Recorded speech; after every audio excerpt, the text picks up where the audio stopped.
But anyway, while I'm talking about this bike again, I figured I wanted to make a video talking about the 5 different bikes. It was going to be the 4 different, but then I remembered that they just came out with that Vitpillen, whatever it is. Well, I think that's how you say it. It's the Vitpillen 690, or no, it's the Vitpillen 701. And it's got the same engine as this bike, and it's got the same engine as the Duke 690, the Enduro 690 by KTM, and then the Enduro 701 by Husqvarna, and the 701 Supermoto by Husqvarna. And now, like I just remembered this morning, they made that Vitpillen bike, and so that's the 5th bike, and all of them have this engine. All of them have the LC4 5th generation LC4 engine. And it's actually a 693cc is what it is technically. It's not a 690, it's not a 701. If you bought a 701, you got ripped off. You didn't get 701. You got 8cc less. And if you bought a Duke 690, you got 3cc bonus that you didn't pay for. You got 3 free cc's. It is an awesome freaking engine, and obviously the company knows that it is, because they put it in so many different bikes, you know, because its weight to horsepower ratio is freaking incredible. You know, it's just like an awesome, super reliable, super smooth little power plant, which is actually very uncommon, or I should say, which has been in the past very uncommon for a single cylinder engine.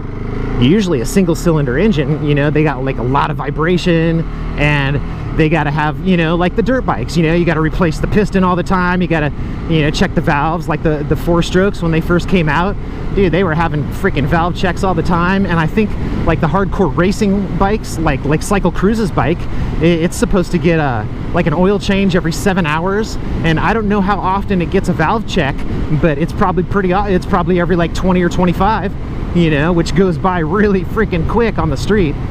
But I don't know how often his is, but that's what single cylinder engines have been associated with in the past.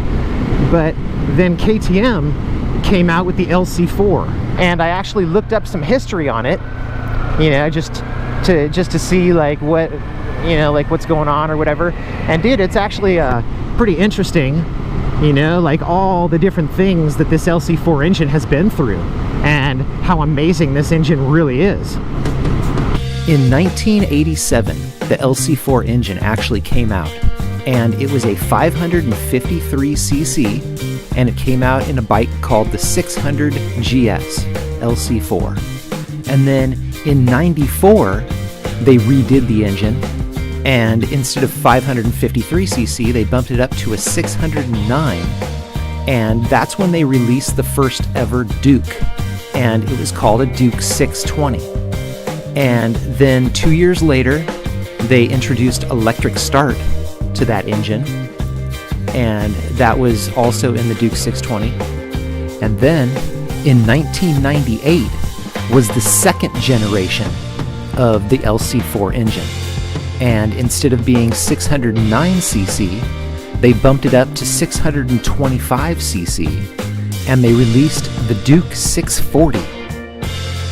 Somewhere along the way, they came out with a 3rd generation Duke, which was actually called the Duke 3, and it was a 654cc engine.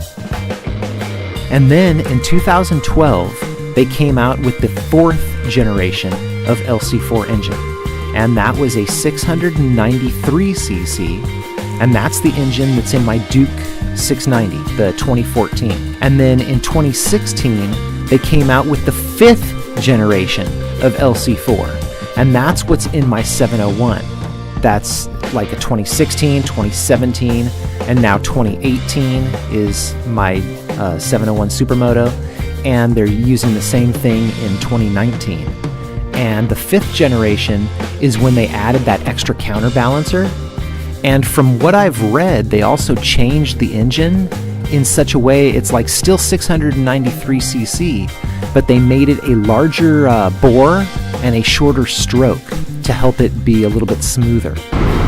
Yeah, so I just figured I would talk about the LC4 engine that is in this bike, and it's in 4 other bikes that are totally different than this bike. And it's kind of cool. Like, you could choose totally, like, well, I guess the 701 Enduro and that KTM 690 Enduro, those are pretty similar, but all the other bikes are totally different, you know. And so it's like you've got your choice of a bunch of different bikes, and the actual power, you know, is exactly the same feel on all of those bikes.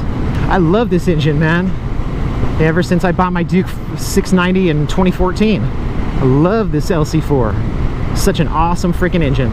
And what's funny is, like, my love for KTM as a company goes way back, you know, like way back to like when I was riding dirt bikes with my buddies like 15 years ago, and I didn't know anything about anything.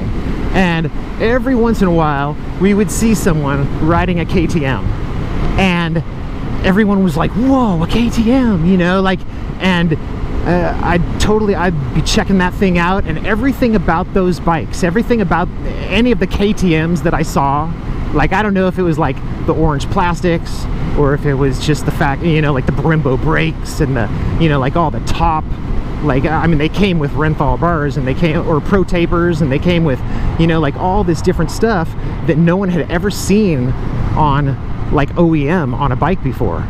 You know, they were like basically like all tricked out. Like the price tag on them was more, you know, everybody knew it. Like you'd see a KTM and you'd be like, whoa, that guy's got money, man. He spent like whatever 10 grand on that freaking dirt bike, you know, rather than like 6 or 7 like everybody else, you know, like all the other bikes. You know, it's like the MSRP of the KTM dirt bikes was more than anything else, like more than the Japanese bikes, but it came all tricked out. You know, it came with like Brembo brakes instead of Nissan brakes, and it came with like a Hinson clutch, and it came with, and they all had hydraulic clutches. That was another thing about the KTM dirt bikes, that like they all had hydraulic clutches, even like way back when, and which surprised me because I had never seen that before. I thought that was trick as hell. Just everything about them really impressed me, man. Yeah, I thought KTM was really a high quality product. That was my opinion of them way back when. And so when I went to buy my first new bike, which was the Duke 690 back in 2014, I thought, you know what, I think I'm gonna get a KTM. I think I'm gonna go all out, you know, like it'll be more expensive than whatever, like a Honda or a Yamaha or something like that, but I'm gonna get a KTM and just get me like a real top-notch, freaking super awesome motorcycle. That's what I was thinking. And it totally turned out to be that way, because the Duke 690, in my opinion, is a top-notch, freaking awesome, high-quality motorcycle. And the fact that I've got 20,000 miles on it, over 20,000 miles on my Duke 690, with no problems at all with that engine, no issues at all, dude, that says it right there. You know, like all you got to do is put gas in it and change the oil every once in a while. That's a reliable engine, man. That's the way a bike should be nowadays. The way like technology is and stuff, we shouldn't be messing with our bikes. We shouldn't have problems with our bikes. They should just run like a clock, man. So I just figured I would talk about that. Talk about how much I love KTM and talk about how much I love the LC4, and talk about the 5 bikes that it comes in. So you guys have a great day, and thanks for watching, thanks for subscribing, and you know, thanks for everything. Thanks for leaving a comment. I love talking to you guys, and I will see you in the next video. Have a great day out there. Ride safe. Peace.